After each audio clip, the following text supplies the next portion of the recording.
बेटा, तो आज हम कौन सा टॉपिक पढ़ने वाले हैं? अभी ना हमने माइक्रो ऑर्गेनिज्म चैप्टर में पांचों कैटेगरी को पढ़ लिया है। हमने यूजेस स्टार्ट करा। क्या स्टार्ट करा है? यूजेस में मैंने आपको पहला क्या पढ़ाया था? आपको पहले मैंने क्या पढ़ाया था? एज अ फूड इस्तेमाल, और उसमें दूसरा में क्या था? कमर्शियल पर्पसेस क्या पढ़ा। आज हम तीसरा यूज पढ़ने वाले हैं, जो क्या है? Medicinal use. क्या है? मतलब वो दवाई की तरह कैसे काम करते हैं। जो भी हमारे माइक्रो ऑर्गेनिज्म है वो दवाई की तरह कैसे काम करते हैं। सब में ना पांचों टाइप में सिर्फ दो ही है जो आपकी दवाई की तरह एक्ट करते हैं। मेनली इस्तेमाल किया जाता है बैक्टीरिया का या फिर फंगस। इसका इस्तेमाल किया जाता है बैक्टीरिया, फंगस, वायरस करते तो सबका इस्तेमाल। हमें वही पढ़ना है कि हम इनका इस्तेमाल कैसे करते हैं दवाइयाँ बनाने के लिए। क्या बनाने के लिए बेटा? दवाइयाँ। ठीक है, चलो स्टार्ट करते हैं। पहला बैठाने के बाद मेडिसिनल। मेडिसिनल यूज कहने का क्या मतलब है कि दवाइयों की तरह कैसे इस्तेमाल, कैसे दवाइयों की तरह कैसे इस्तेमाल या ड्रग की तरह कैसे। समझ गए इतनी बात? चलो देखते हैं। मैंने क्या बोला? Production of antibiotic. ये है आपका प्रोडक्शन ऑफ एंटीबायोटिक। और दूसरा क्या है? वैक्सीन। क्या है? वैक्सीन। कोरोना वायरस आया था तो हम सबने वैक्सीन लगाई थी, 3 डोज या 2 डोज लगी थी सबको। ठीक है, तो ये वैक्सीन के बारे में पढ़ना है कि वो कैसे बनता है और कैसे रोकता है। बात समझ आ गई? अगला क्या है? Medicinal use. क्या है? क्या पढ़ने वाले हैं इसके बाद?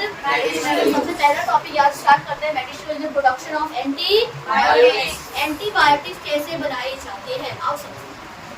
इसको स्टार्ट करने से पहले आपको समझना पड़ेगा कि एंटीबायोटिक क्या होता है। एंटी का मतलब होता है अगेंस्ट। एंटी का मतलब क्या होता है?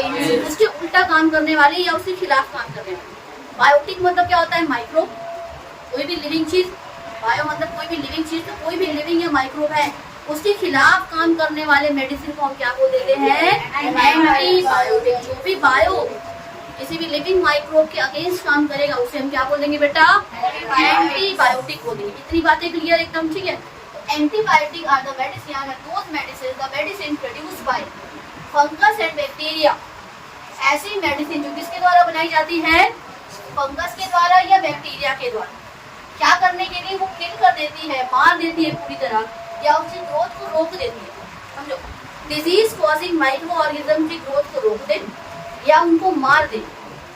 और ये किससे बनाई जा रही है मेडिसिन? बैक्टीरिया से या फिर फंजाई से। इसी को हम क्या बोल देते हैं? एंटीबायोटिक बोल देते हैं। कभी मान लो आपको बुखार बहुत लंबे टाइम तक आ रहा है, अगर मान लो आज आया पीसीएम खाई ठीक हो गया, लेकिन कल फिर से आ गया, आपने फिर से पीसीएम खाई, पैरासिटामोल खाया लेकिन ठीक नहीं हुआ, आपको फिर से तीसरे दिन बुखार आया लेकिन पैरासिटामोल मतलब कम तो क्या असर नहीं कर रहा।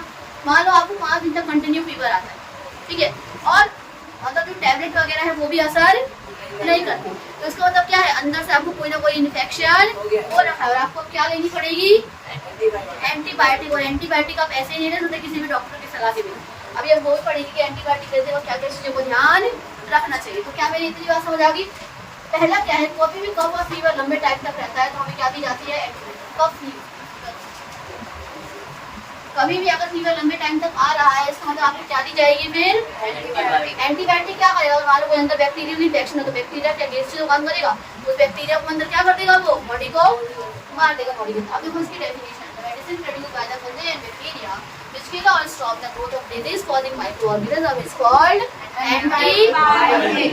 मतलब ऐसे मेडिसिन जो बैक्टीरिया और फंगस को किल या स्टॉप कर देता है उनकी ग्रोथ को, क्या करके उसको मार देता है, इसे उसको क्या बोल देते हैं? एंटीबायोटिक। अभी कैसे इसको प्रोड्यूस करने के लिए तुम दो चीजों का इस्तेमाल कर सकते हो, ये फंगस से भी बनाई जा सकती है और ये बैक्टीरिया से। और पता है बेटा ये असर किस पे करती है? मारती सी बैक्टीरिया को।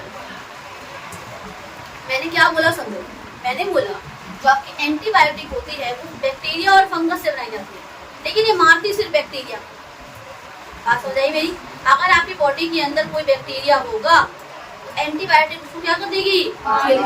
और इसको बनाने के लिए आप बैक्टीरिया का इस्तेमाल भी कर सकते हो, और लेकिन ये मारती किसको है? सिर्फ और सिर्फ बैक्टीरिया। तो ये प्रोड्यूस तो दोनों से हो सकती है लेकिन किल किसको कौन करती है? ये मैंने आपको पहले लेक्चर में बताया था कि पहली एंटीबायोटिक का नाम क्या है बेटा? पेनिसिलिन नाम था, याद है? और इसको बनाया किससे था? फंगस के द्वारा, जिसका नाम था पेनिसिलिया। पेनिसिलियम कुछ याद आ रहा है फंगस में? तो मैंने क्या बोला? एंटीबायोटिक जो सबसे पहली एंटीबायोटिक बनी थी वो अलेक्जेंडर फ्लेमिंग ने बनाई थी। किसने बनाई थी? पता है वो ना कहीं पे जा रहे थे, एक बार ना वो नदी किनारे जा रहे थे, उन्होंने देखा कि पता क्या यहाँ पे कुछ प्लांट है जो खराब हो गए, कुछ प्लांट बिल्कुल सही है। तो कह रहे कि ऐसा इस जगह पे ऐसा क्या है कि ये प्लांट खराब नहीं हो रहे और इस जगह पे क्या है कि प्लांट खराब हो जा रहे हैं। तो उन्होंने वहाँ की एरिया पर थोड़ा सा वो सैंपल ले लिया। अब माइक्रोस्कोप में जाके चेक करके देखा तो जहाँ प्लांट खराब हो रहे थे वहाँ पे क्या था? बैक्टीरिया था। क्या था वहाँ पे? बैक्टीरिया। खराब नहीं हो रहा था वहाँ पे बैक्टीरिया। जैसे पता लगता है कि प्लांट को खराब कौन कर रहा था? बैक्टीरिया। ठीक है, फिलहाल ये देखो पहली एंटीबायोटिक बनाई गई फंगस से, उस फंगस का नाम क्या था? पेनिसिलियम म्यूटेटम। पूरा नाम क्या है उस फंगस का? पेनिसिलियम म्यूटेटम। उस एंटीबायोटिक को मैंने क्या नाम दे दिया? पेनिसिलिन नाम दे दिया। इसको बनाने वाले साइंटिस्ट का नाम क्या है बेटा? अलेक्जेंडर। इतनी बात समझ आ गई यहाँ तक?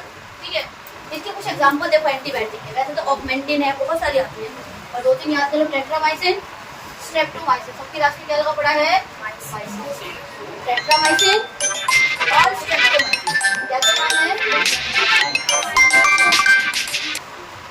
ठीक है, तो हमने क्या पढ़ा अभी?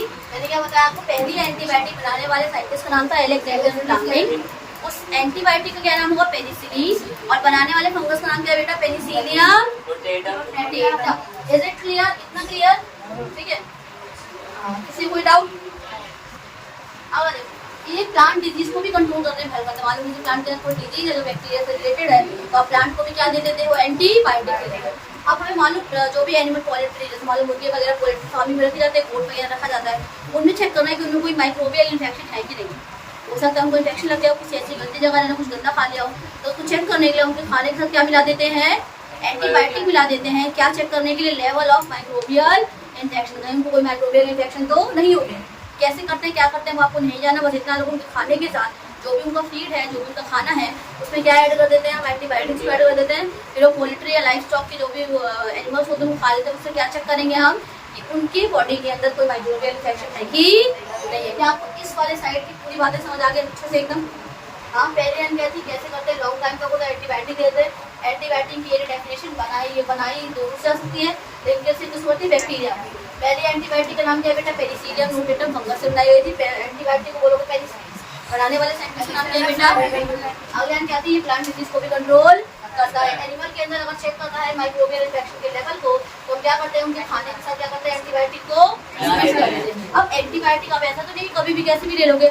एंटीबायोटिक खाते वक्त या लेते वक्त कुछ बातों का ध्यान रखना पड़ता है। तो कौन सी बातें हैं? वो ये सारी बातें। ठीक है, पहली बातें क्या है?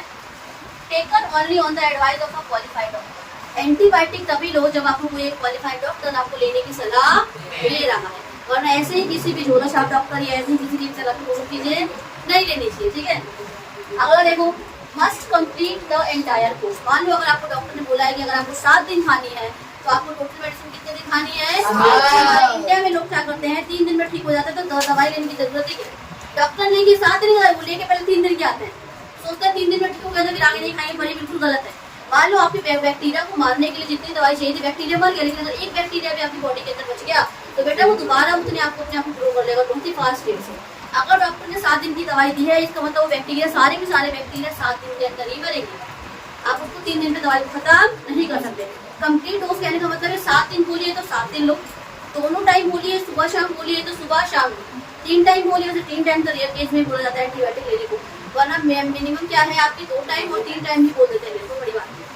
ठीक है, कभी आपको खाव वगैरह हो जाता है तो उसके आसपास भी बैक्टीरियल इन्फेक्शन रहता है, तो उसको खाने के लिए हमें क्या देते हैं? एंटीबायोटिक दे देते हैं। कहते हैं घाव हो गया है तो सूखने की दवाई दी गई है, तो सूखने की दवाई कुछ होती है, एंटीबायोटिक। एंटीबायोटिक कभी भी कफ और फीवर में नहीं दिया जाता। ठीक है, उसके भी कफ और फीवर करने वाले कौन होते हैं? वायरस होते हैं। और ये किसको मारता है? बैक्टीरिया को।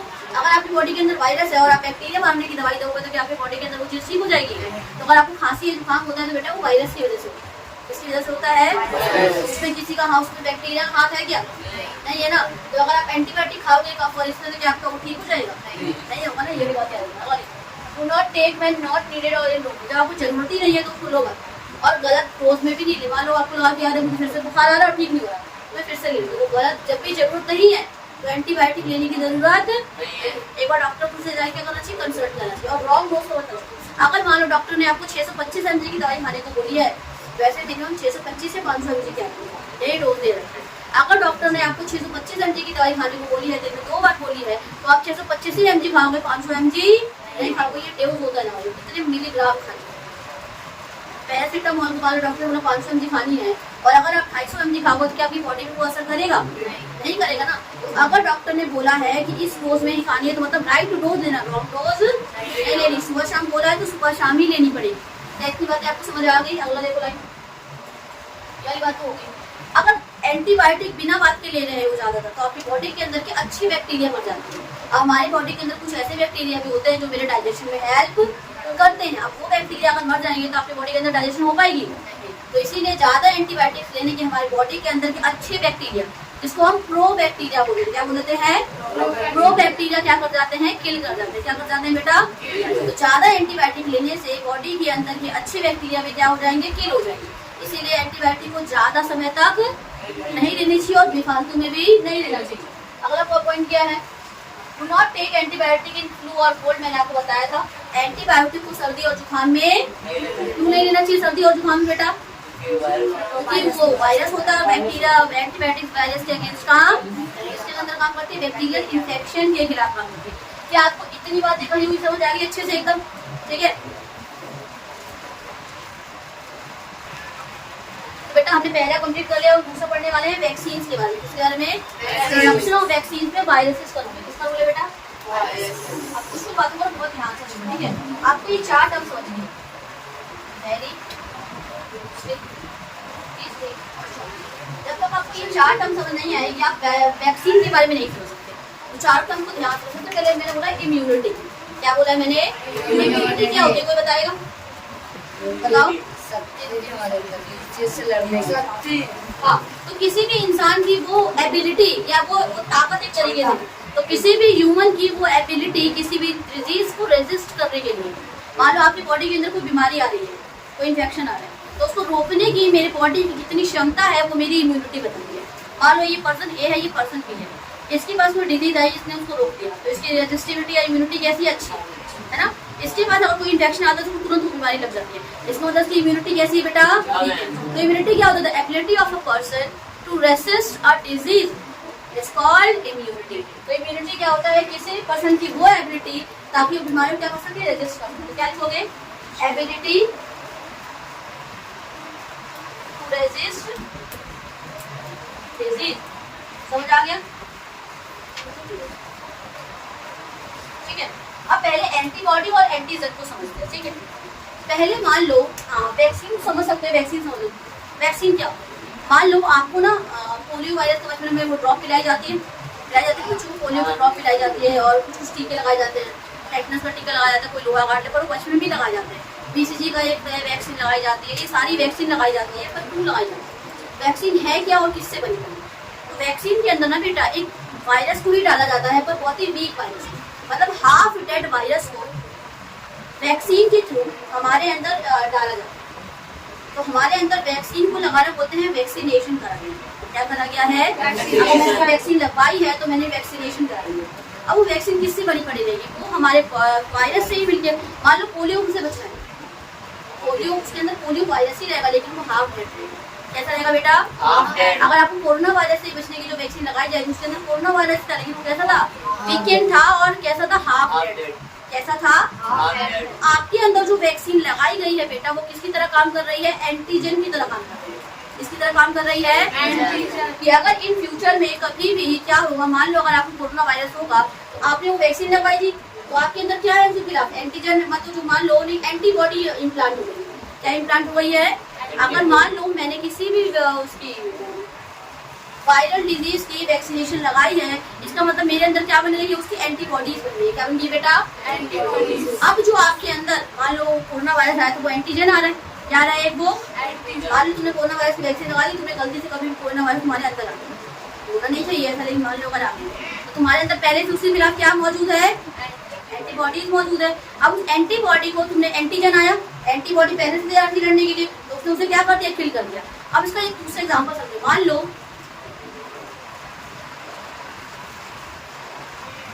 इसको कुछ ऐसे समझो, मान लो हमारे इंडिया के वहाँ पे बॉर्डर पे सोल्जर्स खड़े रहते हैं, वो क्या है? एंटीबॉडीज है हमारी बॉडी के अंदर। हमें पता लगा कि कोई बीमारी है, कोई मान लो कोई खतरनाक अटैक करने वाला है, तो हम अपने अंदर क्या करेंगे? अपने देश में क्या करेंगे? बचाव करेंगे।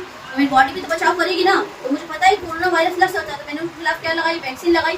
तो मेरे अंदर क्या बन गई? एंटीबॉडी बन गई उसके खिलाफ। अगर वो डिजीज आएगा उसको पहचानता है उस वायरस को, क्योंकि ऑलरेडी हाफ डेड तो उसी का वायरस लगा है ना बॉडी के अंदर, तो उसको पहचानता है। तो मान लो हमने बॉर्डर पे क्या खड़ी कर दी? सैनिक खड़ी कर दिए। अब अगर कोई और दूसरे देश का सिपाही आएगा या कोई भी आएगा तो उसको क्या कर देंगे आप, किल कर देंगे। तो ऐसे अगर तुम्हारी बॉडी के अंदर किसी भी वायरस की एंटीबॉडी है और कोई एंटीजन एंटर करता है तो क्या कर देगा, उसको किल कर देगा। वैक्सीन की तीनों टर्म्स समझ आ गई आपको अच्छे से। अब ना हमें जो वायरस वैक्सीन है, कोई फ्लोरा से लड़ने के लिए वैक्सीन लगाई जाती है। फ्लोरा भी क्या है, एक वायरल डिजीज है। फ्लोरा भी क्या है, एक वायरस। तो इससे लड़ने के लिए हमें क्या करना पड़ता है, वैक्सीन लगाना पड़ता है। ट्यूबरक्लोसिस से लड़ने के लिए बचपन में ना जब बच्चा 0 महीने का होता है तो उसे ना एक BCG नाम का एक वैक्सीन लगाया जाता है। क्या लगाया जाता है, BCG नाम की एक वैक्सीन लगाई जाती है जो बचपन में बच्चों को किससे बचाती है, टीबी होने से बचाती है। ट्यूबरक्लोसिस की बात समझ आ गई। अगर देखो स्मॉल पॉक्स के लिए भी आपको वैक्सीन लगाई जाती है जब आपको 1 से 3 साल तक के बीच में जाते हो। इसीलिए तो अगर किसी को स्मॉल पॉक्स जीवन में एक ही बार होता है, उसका डिलीवरी बहुत ही रेयर है जिसको दोबारा वो स्मॉल पॉक्स होता है। वो दाना हो जाता है, चिकन पॉक्स होता है, उससे भी छोटे वाले दाने होते हैं, उसको बोलते हैं छोटी माता जी बोलते हैं जिसे, वो स्मॉल पॉक्स है। कहते हैं कि ये तो बड़े बड़े दाने हो गए, वो चिकन पॉक्स होते हैं। बड़े दाना होते हैं वो चिकन पॉक्स और छोटे छोटे दाने हो रहे हैं तो स्मॉल पॉक्स बोलते हैं। इन डिजीजेस से बचाने के लिए आपको क्या लगाई जाती है, वैक्सीन लगाई जाती है। अगला क्या है, पोलियो से लिए पोलियो ड्रॉप दी जाती है बचपन में हमें, ठीक है। टेटनेस के लिए लोहा वगैरह लग जाए तो उसके लिए इंजेक्शन लगता है कि नहीं लगता, तो वो भी वही लगता है क्योंकि उसके अंदर कोई ना कोई दिक्कत होती है। हेपेटाइटिस बी नाम का एक डिजीज होती है जिसको लड़ने के लिए क्या करते हैं, वैक्सीन लगाते हैं। क्या आपको ये बात समझ आ गई? तो हमने क्या कंप्लीट कर लिया है, मेडिसिनल यूज पूरा कंप्लीट कर लिया है। किसी कोई दिक्कत